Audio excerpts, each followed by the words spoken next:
So my fiance is Pentecostal, and I understand that you were from the Assemblies of God before you came to the church? Correct. Okay.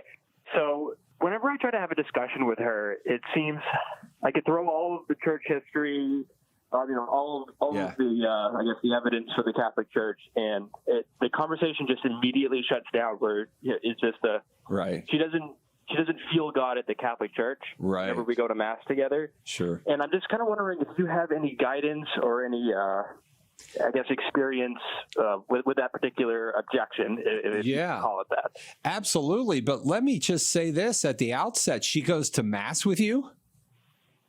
Yeah, she's gone, I would say, by 4 or 5 times. I mean, she's not the type of... that's amazing right there. It's not a...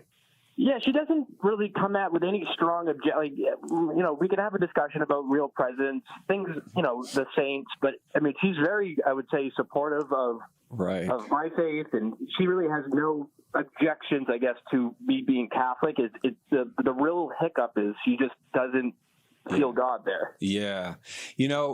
I think you've kind of reached that point where now, okay, I know where she stands.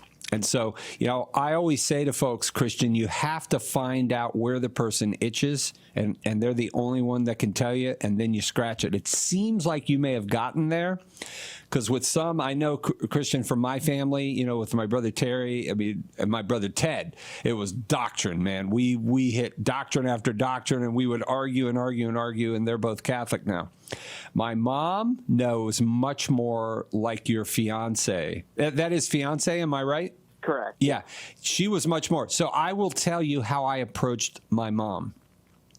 I approached my mom by introducing her to the miracles of Lourdes and Fatima, Padre Pio, and, Eucharistic miracles, the incorruptibles, and that really grabbed my mom. Because as a Pentecostal, your fiance knows Mark 16:17. These signs shall follow them that believe. They will lay hands on the sick and they shall recover, speak with new tongues and all that. That's a big verse in Pentecostalism. But what really, really drew my mom was the fact that in the Catholic Church alone, do you have all of these hundreds of miracles, many of which are visible to this day. You can go to Lanciano and see the miracle of Lanciano. It exists. I've been there. I've seen it. You can see the incorruptibles like St. Catherine Labouré, where this woman has been dead for what, over 100 years, well over 100 years. We're way over 100 years, and her fingers are still pliable. Her bones are cartilaginous. Her hair is perfect. You can see her eye color.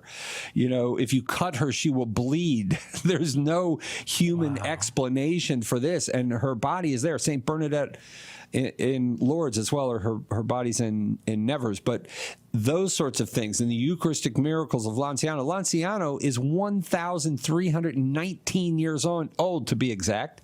1,319 years, and it still exists. It's a miracle where the sacred host and the precious blood were transformed into real human flesh and blood. I mean, it's phenomenal, and it still exists. Coagulated blood, and it's been scientifically examined to be the flesh from a human heart, actually the myocardium of a human heart. I mean, miracles like these, miracles like, if you've ever read about Padre Pio, forgive me, I can go on forever on this, but if you've ever read any of the books on or by Padre Pio, I've read 2 biographies. And it's a mind blower, the miracles of this man who just died in 1968. It's in our lifetime, Si. Yeah. This man was walking the planet. And we're talking about, there is a woman who is still alive to this day. I think she's about 82 now, and she's still alive. What is her name again? Di Giorgio. I think it's, I forget her first name. Her last name is Di Giorgio. But, I want to say Pia, but I'm not sure. She was born without the pupils in her eyes, so she was born blind. And at 7 years old, her grandmother brought her to San Giovanni Rotondo to see Padre Pio. And Padre Pio prayed for her, and she was healed. And to this day, 75 years later, this is a mind blower. 75 years later, she still doesn't have any pupils in her eyes. She's technically blind, and yet she sees perfectly. I mean, she is a walking miracle. Anyway, Christian, I would argue that's a great way to start with a Pentecostal is the miracles, because the miracles of the Catholic Church, not that miracles can't happen outside, because I believe they have, and they at least potentially can, but there's nothing that compares with the miracles that have happened in the church. So that's a good first start. And from there, you might find she'll become a lot more curious. It's because of the fact that we are the true church that we have such profound miracles. Gemma DiGiorgio. Gemma, yes. Gemma DiGiorgio. What a story. It just beautiful. And we have hundreds of them in the church. In fact, there's a great book by Tan Books. I think it's called Saints That Have Raised the Dead. I have a copy of it. I think it is. That documents just under 400 times in church history where saints have raised the dead. Right? What? Yeah. Well over 300, close to 400 documented cases. Of course, St. Anthony, famously raised the dead. But we've had it's incredible. And this is one of the best kept secrets in the church, by the way. These are gifts. Miracles are gifts to the church, not for us to just, say, wow, this is cool.